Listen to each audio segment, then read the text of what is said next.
So ito na po ang Niagara Falls. Ito ang Canada at yun ang USA. This is Niagara Falls in USA. This is Niagara Falls in Canada. Everything changes.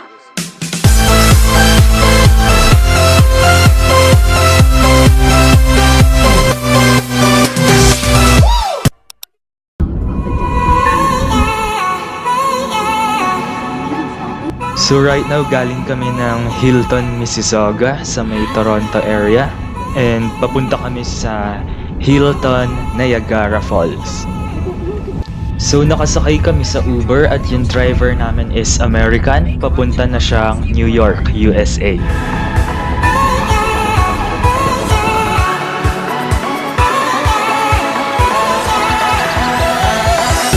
Hi! So right now I'm here at Hilton Niagara Falls in Fallsview. Yeah.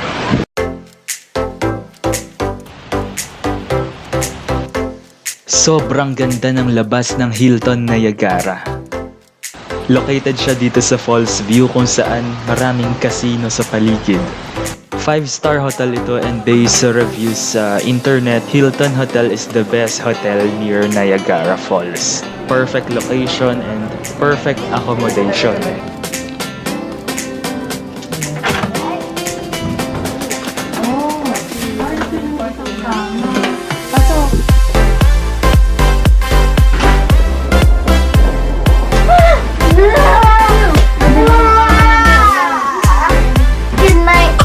So pagpasok mo sa family room, bedroom agad, isang queen size na bed, and then makikita mo yung hallway papunta dun sa isang bedroom. So merong sink, kitchen, and malaking mirror. And ito yung bathroom. Merong jacuzzi. Tapos ito yung toilet. Ito yung shower room.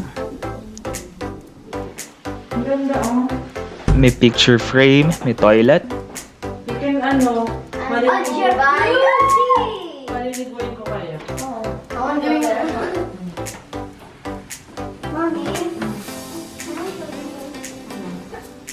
Tapos nandito yung malaking bedroom, nandito yung couch and TV. And this is the view from our window. Falls view ang nakuha naming room. Kita ang Skylon Tower at yung Niagara Falls. Ayan ang Niagara Falls, USA. Parang Angat Dam lang. So yun, natatanaw na pala dito yung New York, USA. Ayun kasi yung border ng Canada and USA. At ito yung elevator papunta sa taas ng Skylon Tower. Diyan kami magdi-dinner mamaya. 7:59 AM. So magbe-breakfast muna kami overlooking the Niagara Falls sa 33rd floor.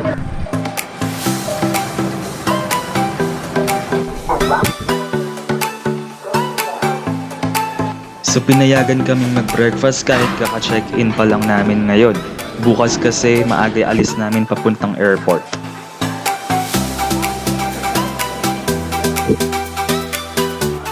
Wow! Ang ganda! Kitang-kita mo yung dalawang Niagara Falls.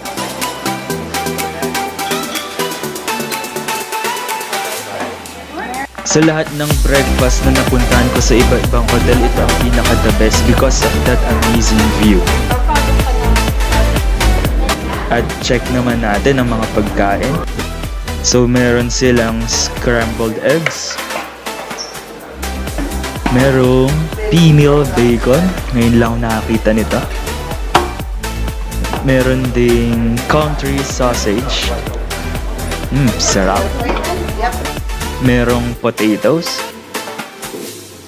Merong iba-ibang types of cheese, soup, may banana, apple, may sliced turkey, may smoked salmon,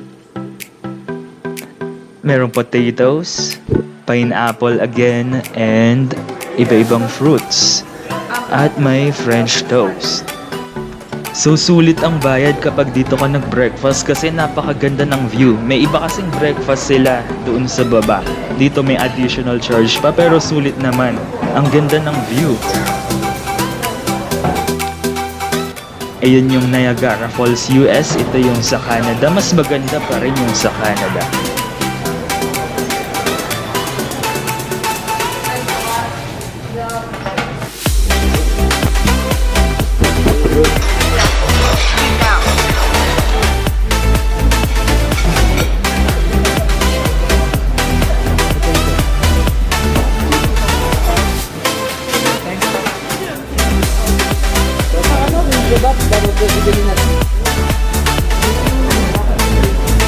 So yun yung Rainbow Bridge na boundary ng US and Canada.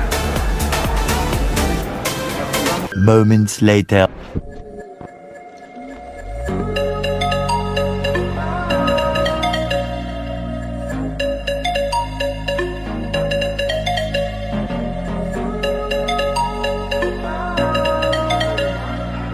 So nagtitingin kami ng package tour dito sa lobby ng Hilton Hotel para may VIP treatment kami sa mga attractions at hindi na kami masyadong pipila.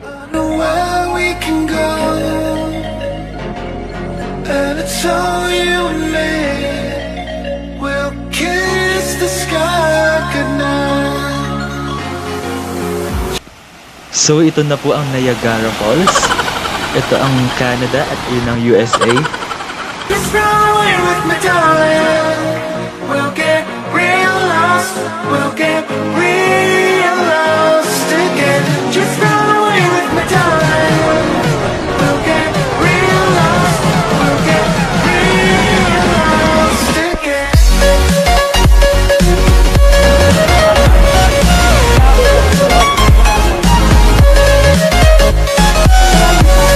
So, $3.99 CAD ang pinakamurang souvenir dito, yung ref magnet, at meron pa yung tax. I think 180 pesos ang aabutin pag pinag-convert.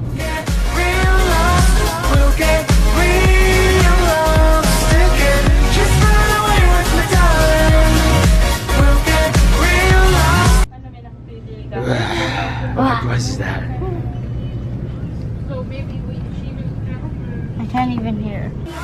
We'll get real lost again. How are you doing today? Bad. Why? What are you up to? Thank you so much for watching my Canada travel vlogs. If you want to see more, just click the subscribe button and follow me on my social media accounts. Peace.